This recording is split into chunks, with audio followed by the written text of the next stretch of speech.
महाराज जी आपने मतलब पहले भी मेरे को कहा था नाम जप करने को, तो मैं कर रहा था, लेकिन महाराज जी जब भी मतलब कर रहा था, मैं नहीं आना, कर रहा हूं। अभी भी कर रहा हूँ, लेकिन मतलब महाराज लेकिन नहीं लगना, जैसे प्राणपण से लगा जाता है। ऐसे थोड़ी मन को परास्त करना कोई खेल है। जब तक वो, जी तो टेंशन होता रहता है जो। कौन सा टेंशन? खाली जगह टेंशन, भरी जगह तो टेंशन कहाँ। जैसे महाराज जी, जैसे मैं मतलब 2 साल से कोटा में तैयारी कर रहा हूँ, अभी मतलब 2 साल से नहीं हुआ, अभी ये तीसरा साल है, इस बार भी नहीं होगा तो क्या होगा? कुछ नहीं, वही एक क्षेत्र है। इसका मतलब इसके बाद शरीर छोड़ दे? या ऐसे मूर्खतावत बच्चे तो अपने शरीर का आघात कर लेते हैं। हर एक जगह हम परास्त हो गए तो क्या हमारा जीवन ही नहीं रहा? हम पढ़ाई नहीं पढ़ पाए, हम ग्रेजुएट नहीं हुए तो हमारा जीवन नहीं हुआ। क्या नहीं महाराज जी, मेरा मतलब है कि नाम तक छूट जाता है, जैसे टेंशन होता है कल एग्जाम है, क्या होगा, ये होगा। टेंशन क्यों लेते हैं यार? समय से पढ़ो और भगवान का स्मरण करो, और आएगा तो पढ़ाई के अंदर ही।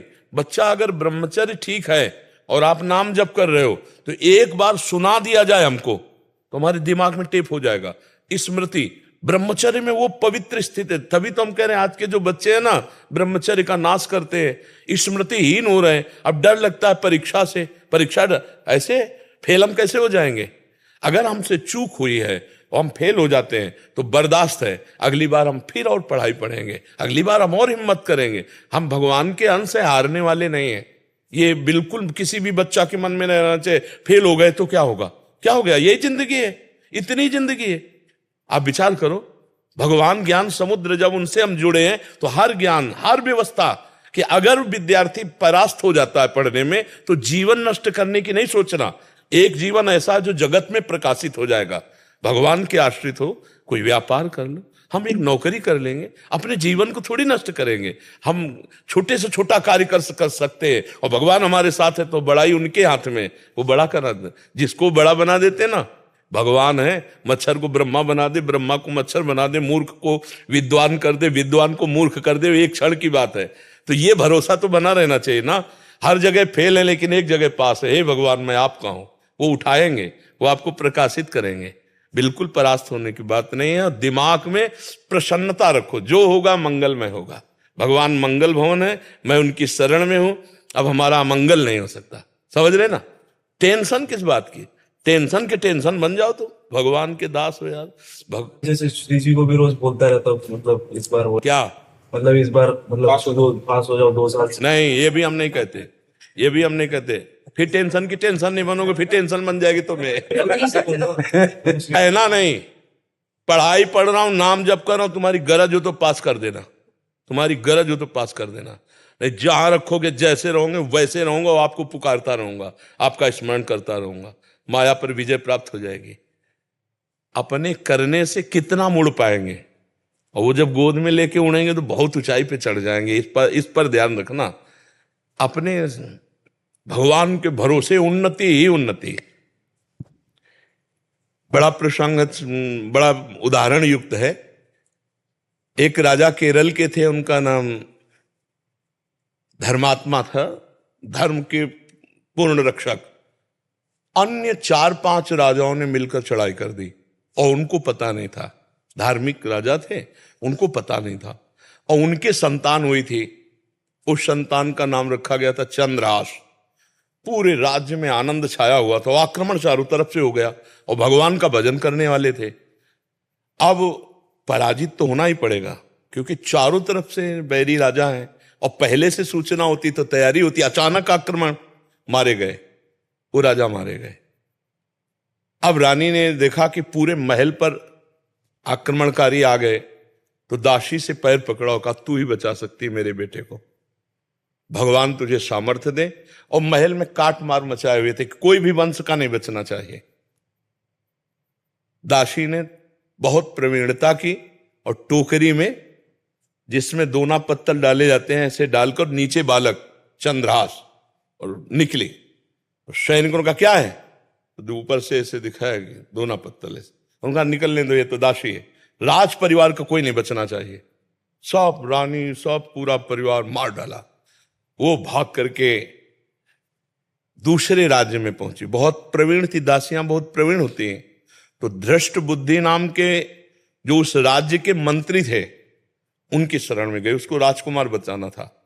तो उसने स्पष्ट कहा, मैं केरल के राजा की दासी हूं और ये मेरा पुत्र है, मैं हर कार्य में प्रवीण हूं, आप चाहे जिस दास्ता में रख लें, उस मेरे राज्य में सब विध्वंस हो गया। ये नहीं बताया कि राजकुमार है, मेरा पुत्र है और मैं इसकी रक्षा करना चाहती हूं आपकी शरण में रहकर। उन्होंने कुछ परीक्षाएं ली तो दासी कला में तो प्रवीण थी, उसे दासी बना के रख लिया और वो बालक राजमंत्री के घर में। भगवान जिसकी रक्षा करते हैं, ध्यान से सुनते रहो, भगवान किस हालत में पहुंचा दिया कि बिल्कुल मिटिया मिट। अब देखो उनकी उन्नति। अब एक दिन दृष्ट बुद्धि की पुत्री थी, उसका नाम था विषया। वो उसका जन्मदिन उत्सव मना रहे थे, तो बड़े बड़े विद्वान सब आए हुए थे। तो पुत्री का हाथ दिखाया तो विद्वानों ने ऐसे रेखा देखी और लड़के को देखा खेलते हुए, चंद्रास जी को। तो उनका इसका पति तो ये होगा। तो एकदम अपमान लगा ना, राज्य मंत्री और उस दासी पुत्र। तो उस समय तो कुछ नहीं बोला, जो सब सभा गई सो जल्लाद बुलाए और कहा इसको काट के फेंक दो जंगल में जाके। अब दासी की क्या चाल, अब वहां दासी को पता भी नहीं चल पाया, चंद्रास जी को गायब कर दिया। अब चंद्रास जी को जंगल में ले गए और उनको देवर्षि नारद जी ने जब यहां दासी पुत्र बनकर के रह रहे थे तो एक छोटा सा शालिग्राम दिया था। कहा था मुख में रखे रहना, चरणामृत पान करते रहना और कृष्ण कृष्ण कृष्ण ऐसा बोलते रहना। जो भगवान का भजन करने वाले पिता थे, उसी के प्रभाव से देवर्षि नारद जी ने चंद्रास जी को नाम का उपदेश किया। जब वो जल्लाद जंगल में ले गए, बोले बेटा तुम्हें पता हम क्यों लाए? तो उनका हमें तो पता नहीं। तो उनका तुम्हें मारने लाए हैं, मंत्री का आदेश है। तो उनका हमने कोई गलती की है क्या? तो उनका नहीं, उनका आदेश है और हम जल्लाद हैं, हमारे दया है नहीं। पर तुम्हें देखकर ऐसा लगता है कि क्यों मारूं, पर तुम्हें छोड़ दूंगा तो हमारी नौकरी चली जाएगी, हमें फांसी में चढ़ा देंगे। मैं मारूंगा नहीं तुम्हें। तुम्हारे उन्होंने देखा तो 6 अंगुली थी, 1 अंगुली काट ली और कहा ये राजा को दिखाऊंगा जाके कि तुम्हारा वध कर दिया, पर तुम यहां से भाग जाओ। तो काटने से खून निकला, वो वहीं मूर्छित होके गिर गए। कृष्ण कृष्ण कृष्ण कृष्ण कृष्ण, और वो जल्लाद वापस अंगुली दिखाए कि मैं उनको मार डाला हूं। हुमा नाम का एक पंक्षी होता है पहाड़ में, वो परम पवित्र, अगर अपने पंख कर ले तो राजलक्ष्मी उसके चरणों में आ जाए। वो आकर के बैठ गया चंद्रास जी के ऊपर। हुमा नाम का पंक्षी ये पहाड़ों में होता है, भगवत प्रदत्त किसी भाग्यशाली के ऊपर उसका। अब वो अपनी छाया में उनका वो मूर्छित बेहोश, कोई जंगली पशु ने अटैक नहीं किया चंद्रास जी पर। इतने में चंदनवती नाम के राज्य का छोटा राजा, दृष्ट बुद्धि जो बादशाह के मंत्री थे, उनके यहां वो कर देने जा रहा था। तो उसने बहुत आराधना की थी लेकिन पुत्र नहीं हुआ था।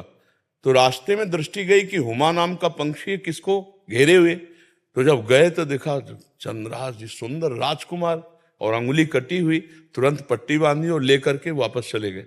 वहां नहीं गए कर देने, बड़ा उल्लास मनाया कि भगवान ने तो, हमने इतनी आराधना की, हमारे पुत्र नहीं हुआ लेकिन भगवान ने पुत्र दिया, मैं इसे राजकुमार पदवी देता हूं। छोटा राजा अपने राज्य का राजकुमार बना करके पालन पोषण किया और 10 वर्ष हो गए। वो कर देने नहीं गया बादशाह के यहां। तो बादशाह ने दृष्ट बुद्धि से कहा चंदनवती नगर का राजा कर देने नहीं आया, जाओ यदि वहां सम्मान पूर्वक कर दे तो ठीक है, नहीं उनका विनाश कर दो। मंत्री पूरे परिकर सहित आक्रमण किया। तो चंदनवती राजा का ऐसा वैभव था कि जब से चंद्रास जी उनके यहां राजकुमार बने, उनको डर ही नहीं था, क्योंकि चंद्रास जी भगवान का भजन करने वाले। तो दृष्ट बुद्धि नजदीक आया और कहा कर दे दो, नहीं तो युद्ध करो। तो उनका वैसे युद्ध की जरूरत नहीं, पर हम तुम्हें कर नहीं देंगे, हम समर्थ राजा है। चंद्रास जी ने इशारा किया कि विरोध नहीं। चंद्रास जी ने कहा कि हम स्वयं कर देने के लिए तैयार हैं, आप शांत रहिए।